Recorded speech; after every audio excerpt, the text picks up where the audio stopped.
ప్రభువా, మరణమైన జీవమైన ఎత్తైన లోతైన దేవదూతలైన ప్రధానులైన ఉన్నవైన రాబోవునైన నీ ప్రేమ నుండి నన్ను వేరు చేయలేవు. చప్పట్లు కూడా దేవుని మహిమపరచండి. ఈ లోకంలో ఎవరు నాతో ఉన్నా ఉండకపోయినా, ఎవరు నన్ను ప్రోత్సహించకపోయినా, ఎవరు నన్ను అభినందించకపోయినా, మీరు బాగా చేశారండి, మీరు బాగున్నారండి, మీరు బాగా దేవుని సేవలో వాడబడతారండి, మీ అవసరాలు ఏంటని అడిగేవాళ్ళు ఒక్కళ్ళు కూడా పౌలుకి లేకపోయినా, దేవుని ప్రేమ ద్వారా మాత్రమే ఆ ప్రేమను గట్టిగా పట్టుకున్నాడు కాబట్టి ఆ పౌలు దేవుని సేవలో చాలా బలంగా వాడబడ్డాడు. కొన్నిసార్లు మనుషులు పైపై వాగ్దానాలు నీకు చేయొచ్చు, జీవితాంతం నీతో ఉంటానని, జీవితాంతం ఉంటామని చాలామంది చెప్పొచ్చు నీ జీవితంలో. అది ఆశ్చర్యపడేంత విషయం ఏం కాదు.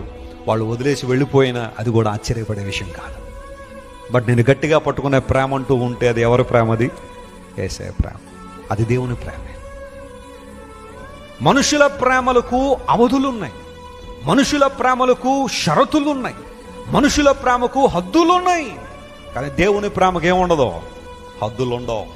దేవుని ప్రేమ గొప్పదని నువ్వు తెలుసుకున్న రోజున, ఆ ప్రేమ నిన్ను విడిచిపెట్టదని తెలుసుకున్న రోజున, ఆ ప్రేమ నిన్ను నిలబెట్టే ప్రేమను నువ్వు తెలుసుకున్న రోజున, నీకోసం ప్రాణం పెట్టిన దేవుడు నువ్వు నిత్యరాజ్యంలో విహరించాలని నీకోసం కలువరి శిలను, కఠోరమైన శిలను కౌగలించుకున్న యేసయ్య ప్రేమ నువ్వు తెలుసుకున్న రోజున ఈ లోక